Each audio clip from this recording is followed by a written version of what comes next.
welcome to the Painted Bread Quarterly Slush Pile. We are so happy to bring this show to you. And what we do in this show is read submissions from our slush pile after getting secondary permission, of course. And it's our way to clue you into our editorial process. Today, we have a smaller group than normal, but interestingly, it's the Klingon Council. It's yeah.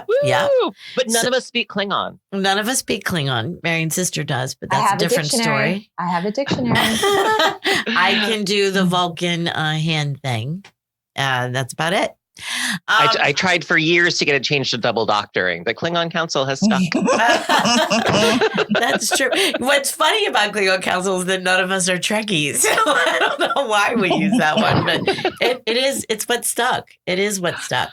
So the we right now here in the studio is me, Kathleen Volkmiller. And with me in the studio is Brittany. Hi, Brett. Hello, everyone. Hey, Brett. Hi, Brett. Just say I'm the co-op. Come on, I'll tell you exactly what to say. Hey, everyone. I'm the co-op. You'll be seeing me or hearing me a lot more often around here. Yeah. And and we have our fabulous sound engineer, Joe Zhang. What's up, people? Those sound engineers, they know how to give you shivers. I know. Wow. I took a Linklater voice technique class just so I would learn to talk like that, and I did not. I did not learn. Stay tuned for after like the podcast for Joe's ASMR poetry hour. Oh my god! Oh, nice, Joe. It works.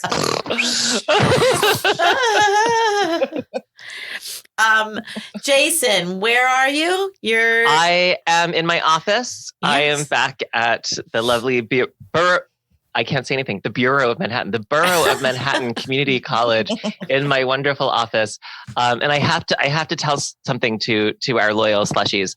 The yellow parsons table is no longer my desk.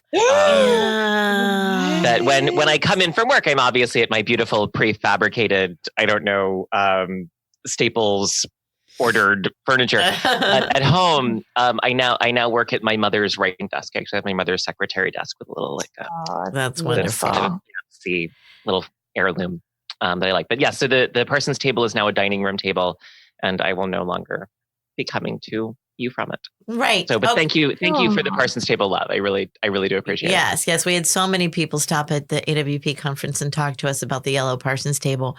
You do still need to take a pic though, babe, so we can use that. I will. Yeah, absolutely. So we can share it in real life. Well, I love that I've been both to your home and your office. And Marion, I love that I've been to your home and your office. Where are you right now? Yes. So I'm home and I'm in my guest bedroom. My bedroom, you mean? Your bedroom, Kathleen. I'm actually tucked under the blankets. I'm surrounded by, count them, 6 suitcases. Is it cold? No. It's just kind of late, and it was a long day, and I'm hiding from Jonathan, so he can live his life and make noise in the apartment. So the agreement was that I would hide in the guest bedroom tonight. But I just sent Kathleen a picture because sitting on the bed next to me is my insane cat, and she posed for a photograph next to the microphone. This is so perfect. Dear slushies, I give you my cat on the microphone. Slushies, this is going to be on social media today. Yes. Look at that. And, and she usually never shuts up. She's not talking into that mic, which is shocking. You'd think she would be speaking into the microphone, but no, she's tired now. That was the strangest thing about that cat. It's just incredibly vocal. Yeah, You've never seen a cat that just talks and talks. Yeah. So, okay, I always ask you for her name. Spell me her name later. Okay. And I think we should go ahead and get on a roll. So it is just the 3 of us, but we're strong. 4. And Britt, strong, and Britt and Joe. 5. And so this 5. Is who's 5? Oh, and the cat. And Emia, right? And the cat. There's 6. This is actually a redo of a catastrophic podcast that we tried to do It was a really few weeks ago. catastrophic. Everybody was calling in from remote locations, including me, which is, very unusual. And it just was an epic fail. So we're shaking it off and we're jumping The lost in. episode. The lost The episode. lost The lost episode has been episode. sent into the ether. Yep. lost That's gone. But we're going to do this poet's work. She's been waiting patiently, and I'm so excited that we've got 3 poems today from Gwendolyn Ann Hill. And I guess I'm going to keep the mic. I'm going to keep the mic on this one and roll. Okay. Do it. All right. Do it. This is Do it. Gwendolyn Ann Hill's Unplanting a Seed. In a phone conversation with my mother, we say goodbye first. And finally, after hours, hello. A ripe brandywine turns from burnt umber to pink to green. Flesh hardens, juices dry up.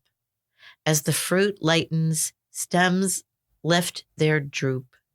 My cousins and I collect my grandfather's ashes from his fields, gathering them in fistfuls we place tenderly into an urn. Petals fly from the ground.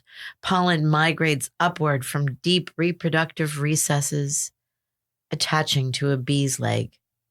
The bee flies backward to a tomato plant in the neighbor's yard. Bee populations are on the rise. A surgeon places the ovary gently into my body, twists my fallopian tube into a tangle, watches it turn black and blue. My grandma gets all her memories back for one fleeting second, then forgets them one by one as wrinkles dissolve slowly from her face. Whorls close into diminishing buds. Rain floats skyward, gathering in droplets to the clouds. The brandywine plant contracts its leaves one by one, meristem lowering into the soil.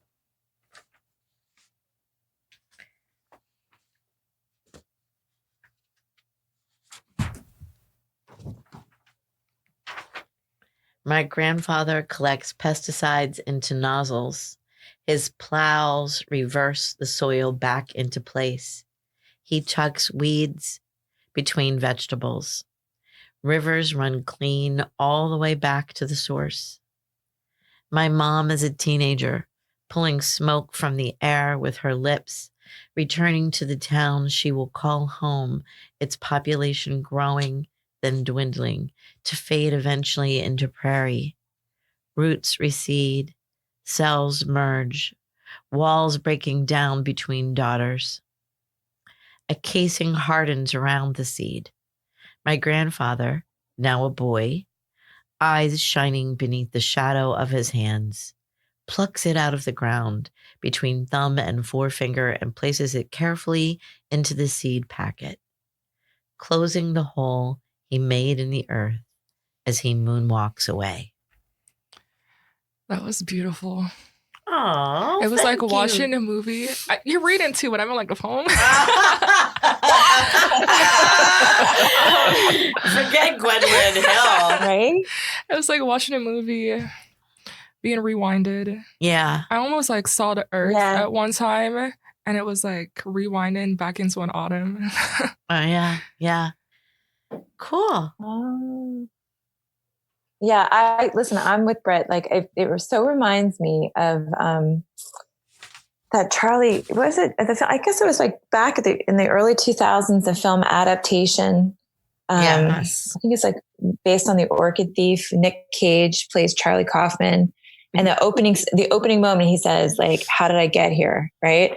And then the whole film sort of like winds back to like the dawn of time and then like to his birth and delivery. Right. And the film is sort of making a joke of it. What this poem is doing is so like sentimental and in a sort of affirming way, just this rewind on this moment of planting a seed and then the whole life and lives that grow out of it. It's sort of a lovely spiraling gyre. Mm-hmm. Mm-hmm. I love that final image as he moonwalks away.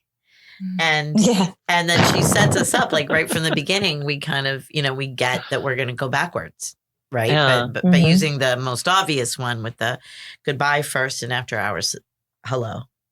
Yeah, like it's one thing to talk about the past, but it's another thing to actually show the reader the past. For example, like as Kathleen just said, when they're talking about moonwalking away, usually when you watch a video in Rewind, instead of looking like steps, it looks more like they're sliding across the floor. Yeah. Yeah. So I thought it's in I mean, this is a technique that's been used before that I think Matt Rasmussen's really famous poem, Reverse Suicide, right, where he describes his father's suicide in reverse. The most beautiful line being, you spit it into dad's gun, right? That the suicide happens in reverse. And the first one I'm aware of is Dan Pagis's draft of a reparations agreement, where he kind of describes the Holocaust in reverse. And I was kind of working at because I actually really loved, it took me a while to realize that what was happening. That in the phone conversation with my mother, we say goodbye first and finally after hours, hello. I thought that was like a cool way to have a conversation with your mom. I was like, oh, that's a really good technique if you get on the phone and you're like, bye, but then you work your way backward to hello. And so I was kind of working on, there's so much that happens. And the other ones that I'm familiar with that kind of use this technique, there's kind of a central trauma, like a suicide or the Holocaust, that kind of has to be undone and reversed. And in this one, it's so personal, and so sort of it's not kind of the removal of a trauma. It's kind of the sort of like slow working back through all of these different crises. I love my mom as a teenager pulling smoke from the air with her lips. But I was wondering, what's the impulse, right? Like to undo that entire life. Why? Like, what's the impulse to just undo this entire life? It's so intriguing.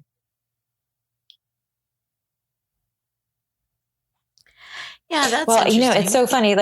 For me, it's got so much to do with fertility, and then the interconnectedness of all of the generations, right? So it's it's hard to miss that, right? That it's, father, grandfather, mother, sisters, cousins. It's like this whole tangle. And I use that word on purpose because to me, it feels like the trauma might be in the bee population stanza. A surgeon places the ovary gently into my body, twists my fallopian tube into a tangle, watches it turn black and blue. Like, what is that? Right? But it feels like the moment where her capacity for regeneration that's where the trauma sits, Well, she's having her ovaries removed, right? The story is that her fallopian tubes were twisted and the surgeon made her sterile, right? Like in a certain way, like this sort of like what centers at that for me is absolutely about this question of sterility and fertility. And then right after that, my grandmother, the grandmother leaves the senile dementia. My grandmother gets all her memories back. Like, oh my God. Yeah. Right. It's wild, the juxtaposition, and the juxtaposition of that is what makes it feel so damn cinematic, to go back to Britt's point. Yeah. Right. Like the rewind is also in the juxtaposition of the shot sequence, because it stays sort of random and yet interconnected. Like it feels like family movies in rewind. Right. Can I just say this out loud since we got into the technical thing of it, the fallopian tube paragraph, stanza. Since we have two ovaries, isn't it possible that only one, that our fallopian tubes were twisted, which is a real thing, right?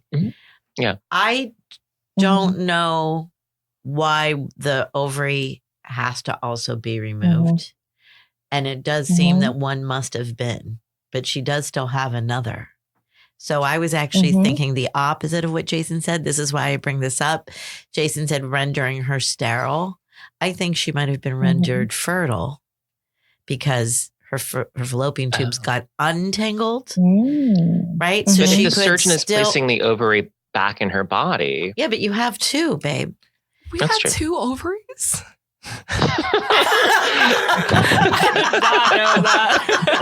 You do. You do. Oh my All God, right, my I'm gonna mind have is to blown. link to some page.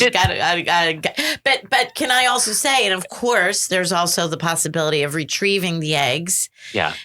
For an in vitro. Right. So I felt, as Marion mentioned, the fertility and the growth and all that stuff, that maybe, I mean, who knows if there was actually a child or if any of this is real fact or whatever. But I read this as making her fertile, not making her sterile, which would be a very, So I think that's what, for me, is the strength of the poem is actually in that ambiguity and frankly, ambivalence, like meaning, and I was trying to talk about this in a prior podcast, like, ambiguity allows people the different reading, the potential for these different readings. But for me, I'm really drawn to poems that also have ambivalence at the root of that ambiguity, right? It's not that you can just read multiple things, but that you actually can read that as either like the promise of fertility or the lack, right? Yeah. But I think like placing one back in and then also watch as it turn black and blue sounds like the surgeon went in to fix something, right? Especially if we're watching this in reverse. Definitely. And yet it feels like a wound, right? Like, so I love, again, ambiguity plus ambivalence in the poem is what's coming through in the rewind, right? In the rewind, which is just extraordinary. Yeah. I guess it's about planting the brandywine plant, right? It's about like it goes back to the moment where the grandfather plants the seed that becomes the plant that produces the berries that are made into the wine, right? And so so it's interesting, and also like an ambiguity, right? I mean, so like I talk about this with students, that ambiguity is when there are multiple possibilities that will not resolve. It is not confusion. Yeah. Like beginning writers think ambiguity is like whatever you want to put there, whatever you saw. No. Ambiguity is when there are a number of distinct possibilities that all remain present and will not resolve. And that's its power. And that's kind of what I feel here, is that there are all these ways in which, you kind of want to read it, but it's all sort of pulling back towards this seed. And it's really fascinating. It's gorgeous. I'm going to go back to where I embarrassed myself and thanked Britt for saying it was beautiful. But it's really, I mean, these images are just so, I loved reading this. I guess that's what I'm going to say. To just say these words and paint these images aloud was just such a wonderful experience. So.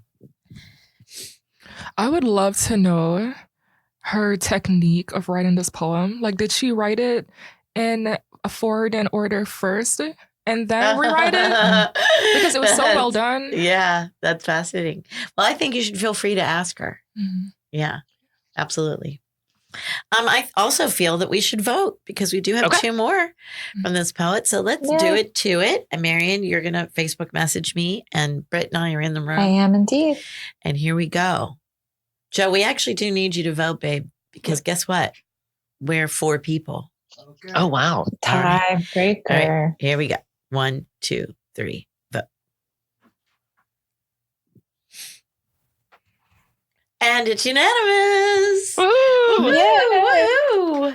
I have to tell Marion and Jason this story as fast as I can.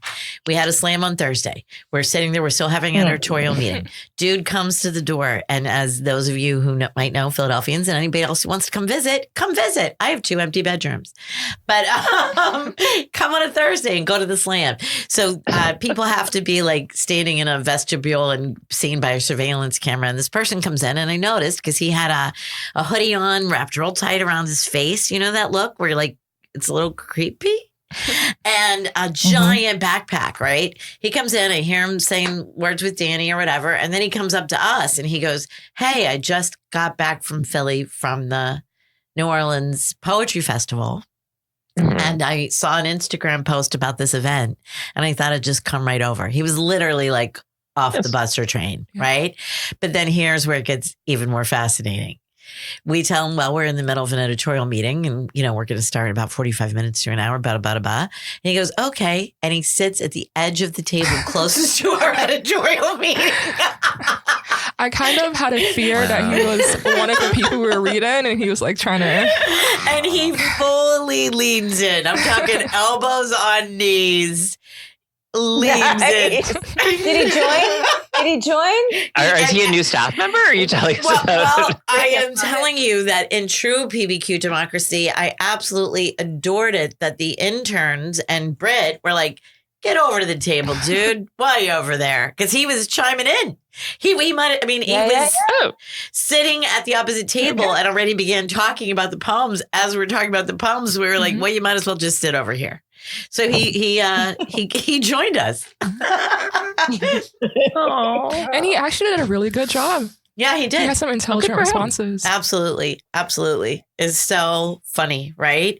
So it was so PBQ to me, you know, so Philly, so PBQ. It was a great moment. So sorry, Gwendolyn Ann Hill. I know that you're sitting there waiting for the next poem, but I hope you enjoyed the story anyway. Can I tell a story about my misunderstanding of the human body? You thought we only had one ovary? Yeah, well, not about ovaries, about kidneys. So we were watching, I think it was like Grey's Anatomy. It might have been ER, but I think it was Grey's Anatomy. And they were doing like a kidney transplant. Yeah. And I was like, oh my God, why is that kidney so big? And Micah was like, my husband, Micah was like, that's how big kidneys are. And I was like, no, they're not. And he was like, did you think that they're the size of a kidney bean? And I was like, well, isn't that why they're called kidney beans? Because they're the same size and shape? And he was like, no, they're only the same shape. And I have been living with the horrified fact, like your kidneys are so big. They're not beans, though. They are not. It really bothers me. Yeah. Well, when I gave birth and the placenta comes out after the baby, I thought there was a second freaking baby coming out of me. Oh my God. A boneless one. Ew.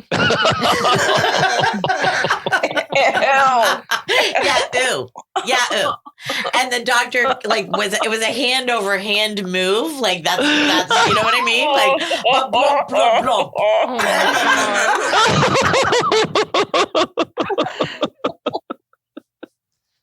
True. This is true. Okay. Oh my God. So, okay. Oh gosh, Gwendolyn Ann Hill. I have two placenta stories, but I'm not going to tell them now. Two?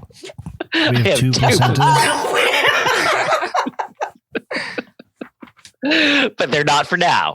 They're for a placenta episode we'll do later. I have an anatomy question. If you have twins, is it one big placenta or two?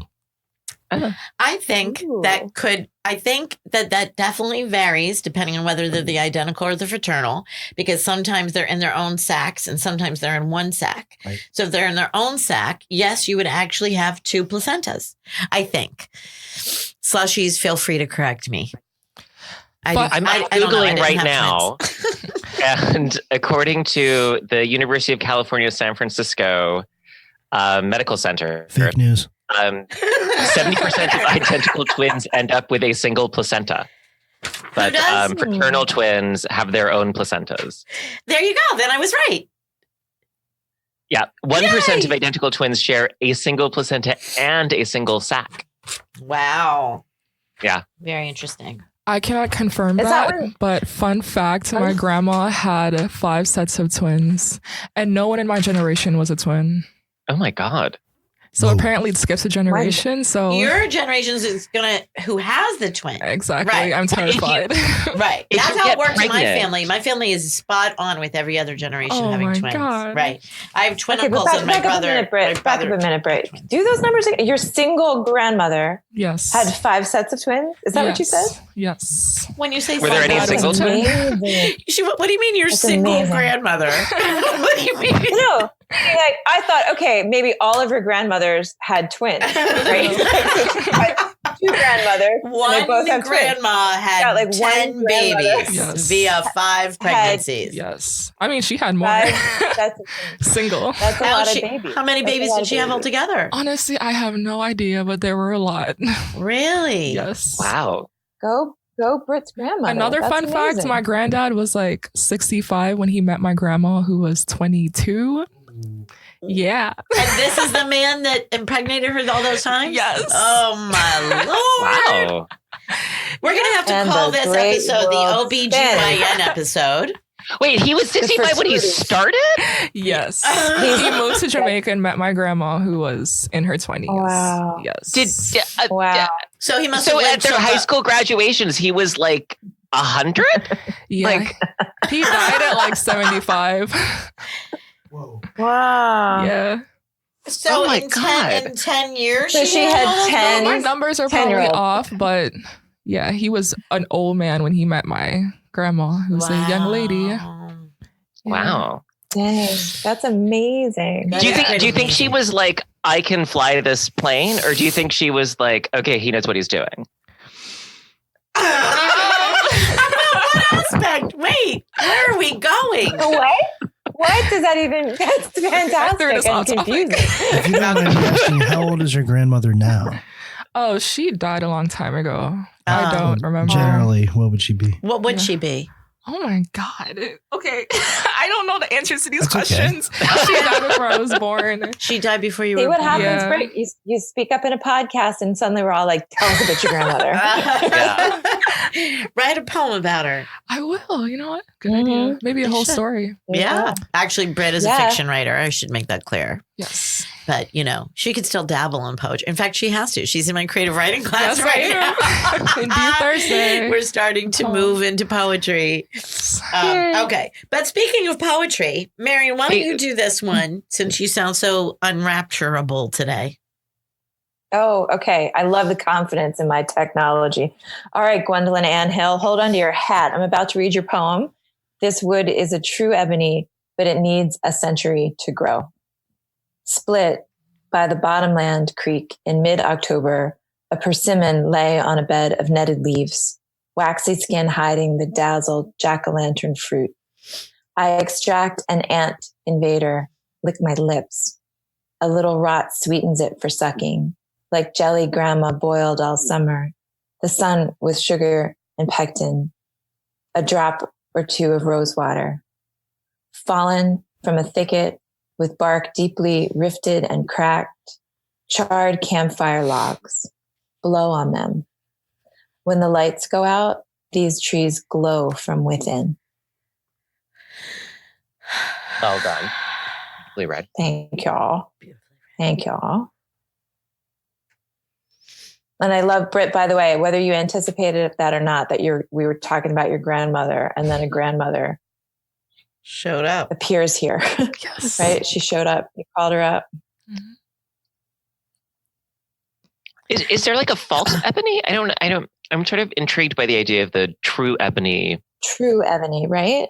Is there something Mhm. that's like a false ebony or a fool's ebony? Yeah, like people pass off something else as ebony when it's not. But this is like, Right. yeah, that could be true. Hmm. That is a complicated first line. Or title, excuse me, or title. I'll just keep on talking. I know that when I looked at these, I did, sort of at that title. But then reading the poem, there's so much. I love the image of the persimmon, my grandmother too boiled jelly all summer, though of grapes, not of persimmons. But I this is another one. The images are so lovely and clear to me and evocative, really evocative. Well, I love the way everything keeps glowing from within. The way Yeah. that there's this kind of, that's not called effervescence. What is that called when something is Luminescence. luminescent? Yeah. Luminescence. Yeah, the luminescent throughout the poem is just fantastic. Mhm. And I'm not a huge fan of deep image, and I kept sort of thinking of that Robert Bly title, This Tree Will Be Here for 1,000 Years. And I never even read that book. I had it on my desk for like 3 years, just looked at it being angry, being like, you don't know that's true. But then this title is true, right? This wood is a true ebony, but it needs a century to grow. Like I was just sort of so drawn into that, and the way that there are all of these images of decay and luminescence. Things kind of coming in together, that jelly with the sugar and the pectin, the rot is necessary for life. That line, a little rot sweetens it for sucking, is so gross. But I get it. Like I absolutely get, like when fruit, the riper it gets, the sweeter it gets, right? Yeah.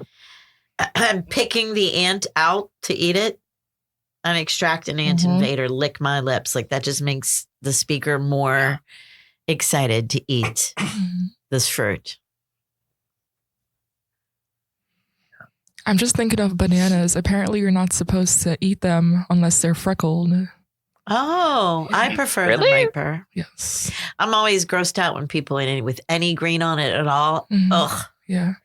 Oh, I love The most nutrients are in because it when it's by freckled. the time they're freckled, they're very starchy. But if you eat them like when they're still like a little bit green, I think the opposite. I think the sweeter they get, the softer they get, less starchy. no, I like them. It's like old ladies. Okay. All right. I'm going to intervene. All right. So I stepped out of this conversation for a moment and I went a little deep Google.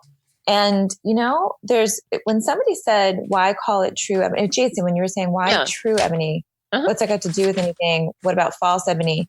And I would have to do more work on this, but apparently there's some reference to witchcraft in Bermuda that has to do with the false ebony tree, right? And it's coming up in a couple of titles, but it's sort of like tied to witchcraft, but that's all I can get, right? Okay. Now, with that in mind, wow, now we're talking with grandma, right? Sort of making that sugar, boiling it all summer, stirring that pot, right? And the sort of near incantation quality of the poem, right? Now, whether or not that's absolutely intentional, it's a weird and wonderful layer that gets called up if you start questioning ebony, true ebony, false ebony. Yeah. Yeah. Hey, hon, I think you really clicked into something. Jack-o'-lantern fruit, right? And the glowing from within, it is also the jack-o'-lantern pumpkin, right? Yeah, right. And it's funny. And you're right. It's jack-o'-lantern fruit, not jackfruit, which is a common fruit, but jack-o'-lantern, right? Gives you this pumpkin, it sort of like invites this sort of like witchy quality. Right. And then I extract an ant invader. Like it's a very strange image of somebody eating an ant, right? Yeah. Unless I'm misunderstanding that, right? What were you saying, Joe? Saying, I think they're referring to the persimmon itself because it is sort of a color of fire. Oh, yeah. Right. I don't think persimmons have a wonderful literary quality to them because I don't think anybody actually you're likes, right. no one actually likes eating them. Yeah. I don't think I've ever tasted one. It tastes like deodorant. It's got that quality. It like takes all the liquid out of your mouth. Like it just zaps it. It's nasty. You know what? You guys don't, Tim Fitz said that he would eat these by the crate. He did say that. Yeah. He Maybe did I say just that. haven't had a good one because There's like a very famous Lee Young Lee poem about persimmons. I think they taste like deodorant, but that would just be my description. But you're right, Joe, right? The sort of persimmon is the jack-o'-lantern fruit. It's more of like a descriptive, right? For the persimmon for sure. Yeah, I'm trying my hardest here, being the engineer that never participates in the poetry discussion. You're doing great. No, never. You do sometimes, and it's always much appreciated. Oh, this time I'm actually trying to be academic. Although he's keeping that sexy on the sound engineer voice. Let me talk like this then. You always talk like that, please. Sure thing, man. I'll feel better about my own voice. Sure thing, Jason. You should switch back and forth. So it seems like we have more people here. I don't know Okay. who's that. Get out of the studio. Get out of the studio. All right. Completely degenerates. I think Joe has really put his finger on something too. It's like the poem really is a study of the consumption of that persimmon, right? Mhm. I extract an animator from the persimmon. I lick my lips, right? It's a little rot in the persimmon sweetens that, otherwise dry fruit for sucking so that it tastes like jelly grandma boiled all summer, right? So fallen, the persimmon from a thicket with bark deeply rifted and cracked, charred campfire logs, right? And then blow on them when the lights go out. These trees glow from within. It shifts from the persimmon into the campfire logs, right? Yeah. I think that's a super helpful point, right? I So love thank that you, Joe, last line. and your many, many voices. And it has a through line to the last poem we read too about the sort of cycle and continuation of time and regrowth. Mhm. Yeah. Yeah. Mhm. Mm-hmm. I love that last image. When the lights go out, these trees glow from within. That's just gorgeous. I don't know, it resonates. Like, and by that I mean like it rings in the air for a second somehow. Yeah. Yeah. And it has, there's a kind of mysteriousness to the poem, but that's still so grounded that like the images are incredibly clear, even though they sort of suggest a narrative that's kind of open-ended. Mm-hmm. Should we vote? Let's do it. Okay. Here we are. 1, 2, 3. Oh wait, Marianne's writing in. sorry.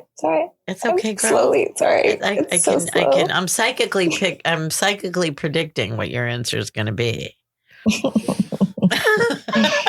Since you and I are connected. Oh, and it's a yes. So it's yes all around, a unanimous yes. And yet, and another no dramatic tension. We need a sound effect for like rejoicing. We need like a little like. I want to hear the slide whistle. Why don't? I'm a fan of the champagne. I like the champagne. True. Do we have something like I don't know, revels or something like fireworks? Fireworks. I love fireworks. I love fireworks so much. Like the real ones. What if we had like an avalanche because we're the slush pile? Oh my God. Did you guys hear Joe's laugh? Did the mic pick that up? That was great. Okay. All right. So should we get to the last? We have one more poem, right? Yeah, and it's you. It's all you. Schneiderman. Oh, it's me? Okay. Sure. Schneiderman. Okay.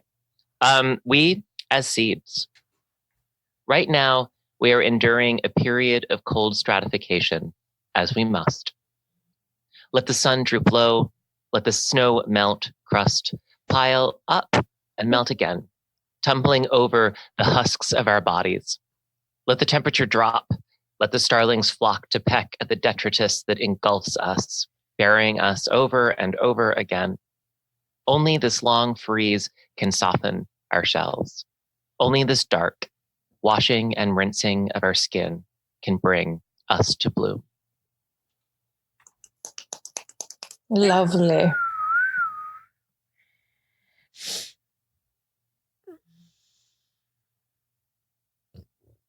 Thinking. It's the sound of thinking. Okay.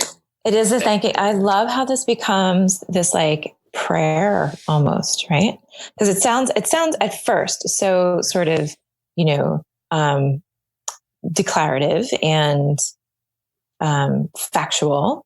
But then it becomes this, repeated prayer. Let this happen, let this happen, let this happen, let this happen. Mm-hmm. It's interesting. Interesting. We as seeds, I love just the concept itself right there to think about. what it's like to be a seed. Well, and all the poems are so concerned with nature, with growth, with kind of like the human relationship, the kind of ecological codependence and ecosystem that we're inside of. And the necessities of that darkness, the necessities of that suffering or that cold, right? It's in that. And at first I was like walking a little bit at the length of that first line. But Jason, I loved your intonation and your reading, right? Right now we're enduring a period of cold stratification as we must, right? And that like drills right down to the bottom. It's only this long freeze that can soften our shells, only this dark, right? The washing and the rinsing of our skin can bring us to bloom. It's great. Us to bloom. Yum. Yum, we yum. as seeds. It's like the wild iris, right? Speaking from the voice of the plants, from the flowers. It's so funny how these three poems are unintentionally, perhaps, in conversation with Teresa Leo's Bloom in Reverse, right? That magical book of hers, right? It's hard not to feel some of those resonances, or rather the pleasures of reading Gwendolyn's poems are also invoking Teresa's work as well.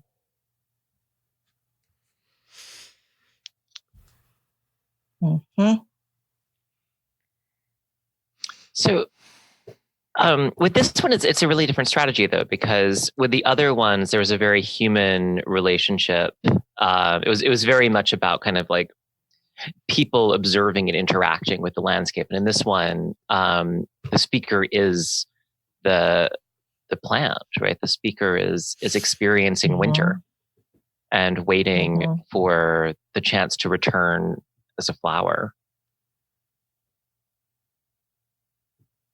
That there's a kind of identification. The lines of identification in all of these poems are really interesting. And in this one, it sort of actually kind of becomes, the identification is so strong with nature that it's speaking from the voice of the seed. Right. And I think that's what makes it so interesting, that it becomes this kind of like incantation, or this sort of like, let this happen, let this happen, let this happen, this sort of wishfulness on the part of the seed, right? Knowing that these things are necessary to get to the bloom, right? I love it. Yeah, exactly. I love that idea. I initially had a hard time reading the poem because I was trying to read it as a metaphor for people. I was trying to read it as like, oh, okay, so this is about, and I was like, oh no, like if you just read it as the voice of the seed, it's like, oh yeah, that makes perfect sense. Like I sort of wanted it to work on some symbolic level. And once I just kind of let it be quite literally the voice of the seed, I was like, oh, perfect. I agree. Yeah, I never realized this before, but cold stratification, the phrase is about the period where seeds lay in the ground. Yeah. Yeah. Oh. Yeah. So what I'm liking about this, it's like, just read the poem. It's like, just. Yeah. Just read it. Yeah. Right, like don't work so hard. Just go ahead. Right. Yeah. This is not a metaphor for anything else. How I always yell at Tim, but yet I do it where I talk about the other poems. What I love about this suite, this set of three that we're looking at, is how different they are from one another. They are giving us entirely different messages or images or whatever, but they're all really lovely and very different from one another, even as they are the same, even as they are calling up nature and seeds and all these things. I love when we see a breadth of work like this, Yeah. And they're interrelated, but they're not doing the same work. Yes.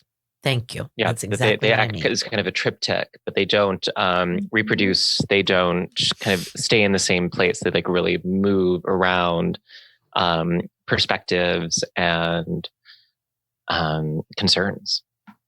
That's great. Yeah. Well said.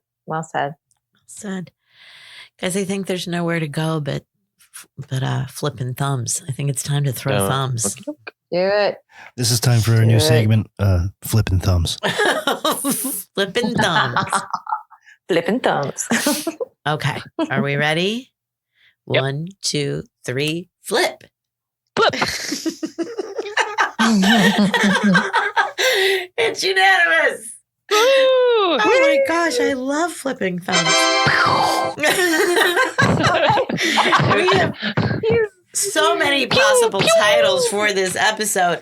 Gwendolyn Ann Hill, I am thrilled that you've allowed us to discuss these on the show, and thrilled that you sent to us in the first place, and all of those things. So happy that we will have these three. Thank you. Slushies, please tell us how we're doing, what you think of us and our shenanigans, and Gwendolyn Hill and her wonderful poetry and all those things. Does anybody have anything they want to say? Klingons? Rawr. Anyway, that was my best Klingon. Britt and Joe? Anything? We should invite Gordon to a podcast. Gordon is the guy from that or reading that night on Thursday. Well, let's slow our roll a little bit about Gordon, but yeah, maybe.